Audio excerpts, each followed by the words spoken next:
တကယ်ဆွဲမယ်ထူးပြီဟာ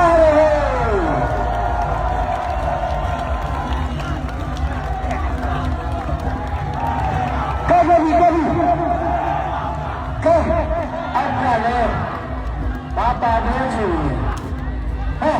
စက်ကြလေးနဲ့အခက်မထားတဲ့စက်ကြဟဲ့ကျွန်တော်တို့စက်ကြပါပဲကျွန်တော်တို့ဘာပါမလဲဆိုရင်ရေတကုတ်မြန်မာပြည်ပေါ်ဒေသတွေအချင်းချင်းကိုရေတကုတ်တရုတ်ခေါ်ပြီးတော့တက်သွားခြင်းဖြစ်ပါတယ်။အိုးခါတော့အိုးချရမယ်နော်။ဒီဓာတ်ပုံလေးရိုက်နောက်ကခပတ်နဲ့လည်းသတိထားဒီချိန်မဲ့လို့ကောင်းတဲ့အချိန်နော်။ဘာမောဒီလိုနဲ့နေဟောမိနစ်ကားလေးစီးမီဂလိုက်တာဟောရှူဟာချလိုက်ပြလေးပြကြတာပဲအာဘိုးကုတ်ကကြောက်နေနဲ့ဖာကောင်ကကြောက်စိတ်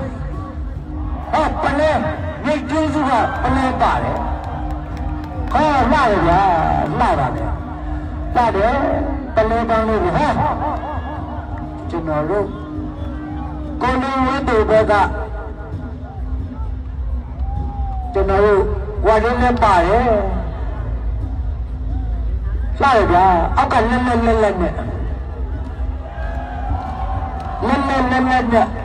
ွန်တော်တစ်စမီတစ်စအောက်ခြေထိကိုကျွန်တော်တို့အမြင့်တန်းနေရမယ်အပေါ်ကအရက်ရှိမျက်နှာကိုညီညွတ်စွာဖြန့်ကားနေရမယ်အဲ့ဒါဆိုမှတ်ရတယ်အောက်ခြေကနေပြီးတော့ထီးလေးလို့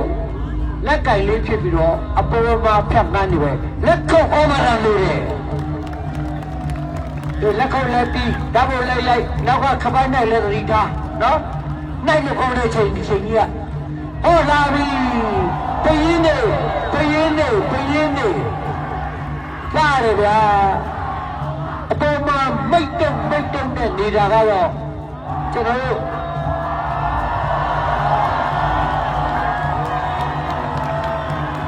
မိတ်တုံနဲ့ကတော့ကျွန်တော်တို့မိတ်တုံကြည့်လို့ခေါ်ပါတယ်ကျွန်တော်ကအဲ့ဒါလေးတွေကလာတယ်ဗျာအောက်ခြေခိုင်နေအပေါ်မှာပြန်ကားတယ်ဒါကအမှတ်တွေဟောမိတ်တုံကစတော့လေးတွေအဲ့ဒါကမိတ်တုံကြည့်လို့ခေါ်တယ်အင်္ဂလိပ်တချင်းလေးတပုတ်တော့ဆိုပြရင်နေတယ်ဗျာ Twinkle twinkle little star how I wonder if you are about a diamond in the sky မိတ်တုံနဲ့ကောင်းကင်မှာရှိနေတာစိတ်လေးတွေပွင့်နေတယ်လို့ပါပဲဆိုတဲ့တိတ်ပါပါခင်ဗျဟောအရက်ရှိမျက်နှာပြတ်နေပြဲတယ်မိတ်တုံကြုံလို့နေကျွန်တော်တို့တော်လှတယ် Twinkle little star နော်မိတ်တုံကြဲလေးတို့ပေါ့ဗျာ